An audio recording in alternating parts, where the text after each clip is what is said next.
ಎಲ್ರಿಗೂ ನಮಸ್ಕಾರ. ಇವತ್ತು ನಮ್ಮದು theme 4 Indian philosophy. Usually group ಸಿಗೆ ಇಂಡಿಯನ್ ಫಿಲಾಸಫಿ ಬಗ್ಗೆ ಡೀಟೇಲಿಂಗ್ ಆಗಿ ಕೇಳೋದಿಲ್ಲ. ಜಸ್ಟ್ ನೇಮ್ಸು ಮತ್ತು ಸ್ವಲ್ಪ ಅದ್ರ ಬಗ್ಗೆ ಏನು ಅಂತ ಗೊತ್ತಿದ್ರೆ ಸಾಕಾಗುತ್ತೆ. ಇಂಡಿಯನ್ ಫಿಲಾಸಫಿ ಅಂದರೆ ಏನಂದರೆ it is one of the oldest ಮತ್ತು ಮೋಸ್ಟ್ ಡೈವರ್ಸ್ ಟ್ರೆಡಿಷನ್. ಇಲ್ಲಿ ಏನಂತಂದರೆ ಇಂಡಿಯನ್ ಫಿಲಾಸಫಿಯಲ್ಲಿ ಕೇವಲ ಸ್ಪಿರಿಚುವಲ್ ಮಾತ್ರ ಅಲ್ಲ, ಮೆಟಾಫಿಸಿಕ್ಸ್ ಜೊತೆಗೆ ಟ್ರುತ್ ಮತ್ತೆ ಮೋಕ್ಷನ ಹೇಗೆ ಪಡೆಯೋದು ಅನ್ನೋದ್ರ ಬಗ್ಗೆ ಡೀಟೇಲಿಂಗ್ ಆಗಿ ಕೊಟ್ಟಿದ್ದಾರೆ. ಮೋಕ್ಷ ಅಂದ್ರೆ ನಮ್ಗೆಲ್ಲ ಗೊತ್ತಿದೆ. ಕೆಲವರು ಮೋಕ್ಷನ ಎಥಿಕಲ್ ಲಿವಿಂಗ್ ಇಂದ ಪಡಿಬೋದು ಅಂತ ಅನ್ಕೊಂತಾರೆ, ಕೆಲವರು ನಾಲೆಡ್ಜ್ ಗೇನ್ ಮಾಡೋದ್ರಿಂದ ಪಡಿಬೋದು ಅನ್ಕೊಂತಾರೆ, ಕೆಲವು ಫಿಲಾಸಫೀಸ್ ಹೇಳುತ್ತೆ ಮೆಡಿಟೇಷನ್ ಮಾಡ್ಬೇಕಂತ, ಇನ್ನ ಕೆಲವು ಫಿಲಾಸಫಿ ಹೇಳುತ್ತೆ ದೇವ್ರನ್ನ ಪೂಜೆ ಮಾಡ್ಬೇಕು ಅಂದ್ರೆ ಡಿವೋಷನ್ ಅಂತ ಹೇಳ್ಬಿಟ್ಟು. ಸೊ ಮೋಕ್ಷನ ಗೇನ್ ಮಾಡ್ಕೊಳಕ್ಕೆ ದೇರ್ ಆರ್ ಸೆವ್ರಲ್ ವೇಸ್. ಅದನ್ನೇ ಅದ್ರ ಬಗ್ಗೆ ಒನ್ ಬೈ ಒನ್ ನೋಡ್ತಾ ಹೋಗೋಣ, ಯಾವ ಫಿಲಾಸಫಿಯಲ್ಲಿ ಏನು ಹೇಳುತ್ತೆ ಅಂತ. ಇನ್ ಇಂಡಿಯನ್ ಫಿಲಾಸಫಿ ತಗೊಂಡಾಗ ದೇರ್ ಆರ್ ಮೇನ್ಲಿ ಆರ್ಥೋಡಾಕ್ಸ್ ಮತ್ತೆ ಹೆಟರೋಡಾಕ್ಸ್ ಅಂತ ಇದೆ. ಆರ್ಥೋಡಾಕ್ಸ್ ಅಂದ್ರೆ ಆಸ್ತಿಕ, ಯಾರು ವೇದಗಳಲ್ಲಿ ಬಿಲೀವ್ ಮಾಡ್ತಾರೆ ಅವರು ಆಸ್ತಿಕರು. ವೇದದಲ್ಲಿ ಯಾರು ಬಿಲೀವ್ ಮಾಡೋದಿಲ್ಲ ಅವರು ನಾಸ್ತಿಕರು. ಸೊ ಆಸ್ತಿಕ ಅಂತ ಬಂದಾಗ ಅದರಲ್ಲಿ 6 ಸ್ಕೂಲ್ ಆಫ್ ಥಾಟ್ಸ್ ಇದೆ, 6 ಸ್ಕೂಲ್ ಇದೆ. ಅದು ಯಾವ್ಯಾವ್ದು ಅಂತ ಒನ್ ಬೈ ಒನ್ ನೋಡ್ತಾ ಹೋಗೋಣ. ಮತ್ತೆ ನಾಸ್ತಿಕ ಅಂತ ಬಂದಾಗ ಅದರಲ್ಲಿ 3 ಸ್ಕೂಲ್ ಆಫ್ ಥಾಟ್ಸ್ ಇದೆ, ಅಂದ್ರೆ ಯಾರು ವೇದಗಳನ್ನ ಕಂಪ್ಲೀಟ್ ಆಗಿ ಬಿಲೀವ್ ಮಾಡಲಿಲ್ಲ ಅವರು. ಮೊದಲನೇದಾಗಿ ನ್ಯಾಯ. ನ್ಯಾಯ ಅನ್ನೋದು ಕಂಪ್ಲೀಟ್ ಲಾಜಿಕ್ ಆಗಿರುತ್ತೆ. ಅಂದ್ರೆ ಈಗ ಒಬ್ಬ ಮನುಷ್ಯಂದು ಪರ್ಸೆಪ್ಷನ್ ಆಗಿರ್ಬೋದು, ಒಂದು ವಿಚಾರದ ಮೇಲೆ ಇನ್ಫರೆನ್ಸ್ ಆಗಿರ್ಬೋದು ಅಥವಾ ಕಂಪ್ಯಾರಿಸನ್, ಇದ್ರ ಬಗ್ಗೆ ಈ ನ್ಯಾಯನ ಫೌಂಡ್ ಮಾಡಿದ್ದು ಗೌತಮ ಋಷಿಗಳು. ಆಮೇಲೆ ಇನ್ನೊಂದು ನೀವು ಇಲ್ಲಿ ನ್ಯಾಯದಲ್ಲಿ ಇನ್ನೊಂದು ನೀವು ನೆನ್ಪಿಟ್ಕೊಬೇಕಾಗಿರೋದು ಏನಂತಂದ್ರೆ, ನ್ಯಾಯದಲ್ಲಿ ಮೋಕ್ಷ ಹೇಗ್ ಸಿಗುತ್ತೆ ಅಂತಂದ್ರೆ ನಾಲೆಡ್ಜ್ನ ಗೇನ್ ಮಾಡೋದ್ರಿಂದ ಸಿಗುತ್ತೆ ಅಂತ ಹೇಳಿದ್ದಾರೆ. Next comes Vaisheshika. ವೈಶೇಷಿಕನ ಡೆವಲಪ್ ಮಾಡಿದ್ದು ಕನದ ಮುನಿಗಳು. ಇದು ಕೂಡ ಹೇಗಿದೆ ಅಂತಂದ್ರೆ ನಮ್ಮ ಪ್ರಪಂಚ ಆಗಿದ್ದು ಅಣು ಮತ್ತೆ ಪರಮಾಣುವಿನಿಂದ ಅಂತ ಹೇಳಿದ್ದಾರೆ. ಇವ್ರದ್ದು ಕೂಡ somewhat related to physics, metaphysics ಅಂದ್ರೆ ನ್ಯಾಯದ ತರಾನೇ ಇದೆ. ಅದ್ರಕ್ಕಿಂತ ಸ್ವಲ್ಪ ಎಕ್ಸ್ಟ್ರಾ ಬೇಸಿಕ್ ಬಂದ್ಬಿಟ್ಟು ಇವರು ಒಂದು ನಮ್ಮ ಪ್ರಪಂಚ ಕ್ರಿಯೇಟ್ ಆಗಿರೋದೇ ಪರಮಾಣುವಿನಿಂದ ಅಂತ ಹೇಳಿದ್ದಾರೆ. ನೆಕ್ಸ್ಟ್ ಕಮ್ಸ್ ಸಂಖ್ಯಾ. ಸಂಖ್ಯಾ ಅದನ್ನ ಅಟ್ರಿಬ್ಯೂಟ್ ಮಾಡಿದ್ದು ಸೇಜ್ ಕಪಿಲ ಅವರು.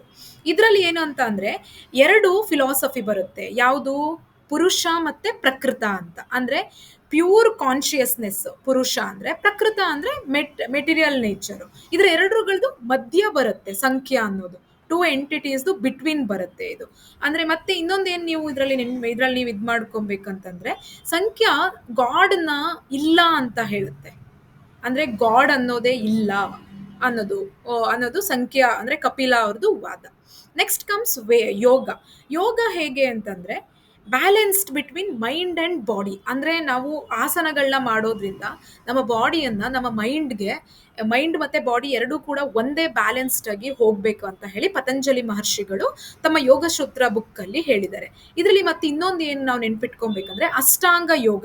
ಕ್ವಶನ್ಸ್ ಇದರಲ್ಲಿ ನಿಮ್ಗೆ ಕ್ವಶನ್ ಹೆಂಗ್ ಕೇಳ್ತಾರೆ ಅಂದ್ರೆ ವೈಶೇಷಿಕ, ಸಂಖ್ಯಾ, ಯೋಗ ಅಂತ ಕೊಟ್ಬಿಟ್ಟು ಮ್ಯಾಚ್ ದ ಫಾಲೋವಿಂಗ್ ಈ ಕಡೆ ಕಪಿಲ, ಕನ್ನದ, ಪತಂಜಲಿ, ಜೈಮಿನಿ ಈ ತರ ಕೇಳ್ತಾರೆ. ಸೊ ಇನ್ ಡೀಟೇಲಿಂಗ್ ಆಗಿ ಹೋಗೋ ಅವಶ್ಯಕತೆ ಇಲ್ಲ. ಮೇಲೆ ಯಾವ್ಯಾವ್ದು ನಮ್ದು ಆರ್ಥೋಡಾಕ್ಸ್ ಫಿಲಾಸಫಿಗಳು ಯಾವುದು, ಹೆಟರೋಡಾಕ್ಸ್ ಯಾವುದು, ಇಷ್ಟನ್ನ ನೋಡ್ಕೊಂಡ್ರೆ ಸಾಕು. Next comes Purva Mimamsa. It is founded by Jaimini ಋಷಿಗಳು. ಇಲ್ಲಿ ಇನ್ನೊಂದು ಅವ್ರು ಏನ್ ಹೇಳ್ತಾರೆ ಅಂತಂದ್ರೆ, this school does not focus on the god. ಅಂದ್ರೆ ಮೋಕ್ಷದ ಬಗ್ಗೆ ಅಷ್ಟೊಂದು ಫೋಕಸ್ ಮಾಡೋದಿಲ್ಲ. ಬಟ್ ದೇ ಸೇ ದಟ್ ನಮ್ಮ ಕರ್ಮ ನಾವೇನ್ ಮಾಡಿರ್ತೀವಲ್ಲ ಅದೇ ನಮ್ಗೆ ಮೇಜರ್ ಆಗಿ ಮೋಕ್ಷನ ಗಿಟ್ಟಿಸ್ಕೊಳ್ಳಕ್ಕೆ ಹೆಲ್ಪ್ ಆಗುತ್ತೆ ಅಂತ ಹೇಳ್ತಾರೆ. So you should remember this.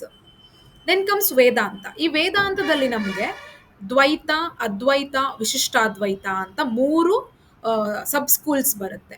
ಆ ಸಬ್ ಸ್ಕೂಲ್ಸ್ ಹೇಗೆ ನಮ್ಗೆ ಡಿಫ್ರೆನ್ಶಿಯೇಟ್ ಆಗುತ್ತೆ ಅಂದ್ರೆ, ಇದರಲ್ಲಿ ಬ್ರಹ್ಮನ್ ಮತ್ತೆ ಆತ್ಮನನ್ನ 2 ಕಾನ್ಸೆಪ್ಟ್ಸ್ ಬರುತ್ತೆ. ಬ್ರಹ್ಮ ಮತ್ತೆ ಆತ್ಮ ಎರಡೂ ಕೂಡ ಒಂದೇ ಅಂತ ಹೇಳೋದು ಅದ್ವೈತ, ಅದು ಶಂಕರಾಚಾರ್ಯದು. ಬ್ರಹ್ಮ ಮತ್ತೆ ಆತ್ಮ ಎರಡು ಬೇರೆ ಬೇರೆ ಅಂತ ಹೇಳೋದು ದ್ವೈತ, ಅದನ್ನ ಡೆವಲಪ್ ಮಾಡಿದ್ದು ಮಧ್ವಾಚಾರ್ಯರು. ಇನ್ನು ವಿಶಿಷ್ಟಾದ್ವೈತ ಏನ್ ಹೇಳುತ್ತೆ ಅಂತ ಅಂದ್ರೆ, ಬ್ರಾಹ್ಮಣ ಹೈಯೆಸ್ಟ್ ಯೂನಿವರ್ಸ್ ಸೋಲ್ ನಮ್ಮ ಇಂಡಿವಿಜುವಲ್ ಸೋಲ್ಗಿಂತ ಜಾಸ್ತಿ ಅನ್ನೋದನ್ನ ವಿಶಿಷ್ಟಾದ್ವೈತ ಹೇಳುತ್ತೆ. ಅದನ್ನ ಅಟ್ರಿಬ್ಯೂಟ್ ಮಾಡಿದ್ದು ರಾಮಾನುಜರು. ಇಷ್ಟು ನಮ್ಗೆ ಇದು ಆರ್ಥೋಡಾಕ್ಸ್ ಫಿಲಾಸಫಿ. ನೆಕ್ಸ್ಟ್ ಕಮ್ಸ್ ಹೆಟ್ರೋಡಾಕ್ಸ್ ಅಂದ್ರೆ ನಾಸ್ತಿಕರು. ಯಾರು ವೇದವನ್ನು ನಿರಾಕರಿಸಿದರು. ವೇದ ಇಲ್ಲ ಅಂತ ಹೇಳಿದ್ದು. ಇದರಲ್ಲಿ ಮೇಜರ್ಲಿ ಚಾರ್ವಾಕ ಫಿಲಾಸಫಿ, ಜೈನಿಸಮ್ ಮತ್ತೆ ಬುದ್ಧಿಸಂ ಬರುತ್ತೆ. ಚಾರ್ವಿಕಕ್ಕೆ ಇನ್ನೊಂದು ಲೋಕಾಯುತ ಅಂತ ಕರಿತೀವಿ. ಈ ಚಾರ್ವಕ ಅಂದ್ರೆ ಏನಂದ್ರೆ ಕಂಪ್ಲೀಟ್ಲಿ ಮೆಟೀರಿಯಲಿಸ್ಟಿಕ್. ಇವ್ರು ಏನ್ ಹೇಳ್ತಾರೆ ಅಂದ್ರೆ ಈಟ್, ಸ್ಲೀಪ್, ಮೇಕ್ ಮೇರಿ. ಅಂದ್ರೆ ಇವ್ರು ಏನ್ ಹೇಳ್ತಾರೆ ಅಂತಂದ್ರೆ ಖುಷಿಯಾಗಿರು, ನಿಂಗೆ ಏನ್ ಬೇಕೋ ಅದನ್ನ ತಗೋ, ಮಜಾ ಮಾಡು. ಅಂದ್ರೆ completely related to materialistic life. ಇವರು ಜಾಸ್ತಿ ನಾಲೆಡ್ಜ್ ಕಡೆಗೆ ಕಾನ್ಸಂಟ್ರೇಟ್ ಮಾಡೋದಿಲ್ಲ. They will say that pleasure is the only life goal ಅಂತ. ಜೈನಿಸಮ್ ಮತ್ತೆ ಬುದ್ಧಿಸಮ್ನ ನಾವು ಕಂಪ್ಲೀಟ್ ಆಗಿ ಇನ್ನೊಂದು ವಿಡಿಯೋದಲ್ಲಿ ನೋಡೋಣ, ಬಿಕಾಸ್ ಅದು ಕಂಪ್ಲೀಟ್ ಡೀಟೇಲಿಂಗ್ ಆಗಿ ಇಲ್ಲಿ ಹೇಳೋದು ಬೇಡ. ಇವರು ಕೂಡ ಎರಡು, ಈ ಜೈನಿಸಮ್ ಮತ್ತೆ ಬುದ್ಧಿಸಮ್ ಎರಡರಲ್ಲೂ ಕೂಡ ಈ ವೇದನ ನಂಬಲಿಲ್ಲ. ಅವರು ವೇದನ ಬಿಟ್ಟು ಹೊರಗೆ ಬಂದ್ರು. Jainism founded by Mahavira, is a 24th tirthankara, ಅದು ನಮಗೆಲ್ಲ ಗೊತ್ತೇ ಇದೆ. ಮತ್ತೆ ಅವ್ರದ್ದು ನಾವು ಇನ್ನು ನೆನ್ಪಿಟ್ಕೊಳ್ಬೇಕಾಗಿರೋದು ಏನಂತಂದ್ರೆ, they taught Ahimsa, non violence, ಮತ್ತೆ ರೈಟ್ ಕಂಡಕ್ಟ್ ಲೈಫಲ್ಲಿ ಹೇಗಿರಬೇಕು, ಮತ್ತೆ 5 ಪ್ರಿನ್ಸಿಪಲ್ಸ್ನ ಫಾಲೋ ಮಾಡಿ ಅಂತ ಹೇಳಿದ್ದಾರೆ. ಅದನ್ನ ಇನ್ ಡೀಟೇಲ್ ಆಗಿ ನಾನು ಜೈನಿಸಮ್ ಮತ್ತೆ ಬುದ್ಧಿಸಮ್ಗೆ ಒಂದು ಕ್ಲಾಸ್ ತಗೊಳ್ತೀನಿ, ಅದ್ರಲ್ಲಿ ಹೇಳ್ತೀನಿ. ಇಲ್ಲಿ ನೀವು ನೆನ್ಪಿಟ್ಕೊಬೇಕಾಗಿರೋದು, Buddhism founded by Gautama Buddha, ಮತ್ತೆ he taught about 4 noble truth and ಧಮ್ಮನ ಟೀಚ್ ಮಾಡ್ತಾರೆ. ಅಂದ್ರೆ ಧರ್ಮ, ನಮ್ಮನ್ನ ನಾವು ಮೊದಲು ಸರಿ ಮಾಡ್ಕೊಬೇಕು, ಆಮೇಲೆ ಪ್ರಪಂಚ ಸರಿ ಆಗತ್ತೆ ಅನ್ನೋದು ಬುದ್ಧದು, ಗೌತಮ ಬುದ್ಧ ಅವರದು ಒಂದು ವಾದ ಆಗಿತ್ತು. ಅಲ್ಲಿ ಅವರು 8 ಫೋಲ್ಡ್ ಪಾತ್ನ ನಾವು ಲೈಫಲ್ಲಿ ಬರಬೇಕು. ಆ 8 ಫೋಲ್ಡ್ ಪಾತ್ಗೆ ಹೋಗ್ಬೇಕು ಅಂತಂದ್ರೆ ನಾವು ದುಃಖನ ಬಿಡಬೇಕು, ಆಸೆನ ಬಿಡಬೇಕು. ಇವನ್ನೆಲ್ಲ ಬಿಟ್ಟಾಗ ನಾವು ಜೀವನದಲ್ಲಿ ಖುಷಿಯಾಗಿರ್ತೀವಿ. ಸೆಲ್ಫ್ ಕಂಟ್ರೋಲ್ ಇರಬೇಕು, ಸೆಲ್ಫ್ ಮೋಟಿವೇಶನ್ ಇರಬೇಕು, ಮತ್ತೆ ಮೆಡಿಟೇಷನ್ ಅದಕ್ಕೆಲ್ಲದಕ್ಕೂ ಮೂಲ ಅಂತ ಗೌತಮ ಬುದ್ಧ ಹೇಳಿದ್ದಾರೆ. ಈಗ ನಾವು ಇದರಲ್ಲಿ ಮೇಜರ್ಲಿ ಆಸ್ತಿಕ ಸ್ಕೂಲ್ಸ್ ಯಾವುದು, ನಾಸ್ತಿಕ ಸ್ಕೂಲ್ಸ್ ಯಾವುದು, ಮತ್ತೆ ಅದ್ರದ್ದು ಇದನ್ನ ಪ್ರೊಫೌಂಡರ್ಸ್ ಯಾರು, ಇಷ್ಟು ನಮಗೆ ಈ ವಿಡಿಯೋದಲ್ಲಿ ನೀವು ತಿಳ್ಕೊಬೇಕಾಗಿರೋದು ಅವ್ರ ನೇಮ್ಗಳು, little bit of the features of each schools. Thank you one and all.